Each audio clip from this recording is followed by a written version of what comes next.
Iktar minn 16,000 pensjonanti jgawdu minn l-inizjattiva fejn dawk li l-pensjoni tagħhom ma taqbiss l-ammont tal-paga minima, ammont li se jkun jinkludi l-COLA, mhux se jkunu intaxxati.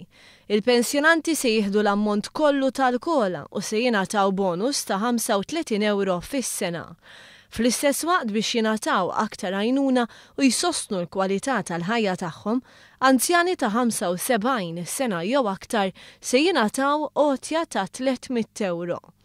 Dwar pensjonanti ta' tarzna u l-pensjonanti li għandhom xi anomalija, it-tqabbil mas-salarji tal-gvern mhux se jibqa' jsir aktar fil-punt li fih il-persuna rtirat, imma se jkun ibbażat fuq l-aħħar ftehim kollettiv fis-seħħ.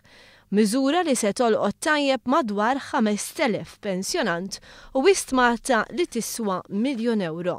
Pensjonanti ta' servizzi se jkomplu jibbenefikaw minn titjib fil-pensjoni ta' żewġ terzi tagħhom b'mod gradwali b'żieda oħra ta' 200 euro ma' somma li ma tiġix ikkunsidrata fl-assessjar tal-pensjoni tas-sigurtà soċjali.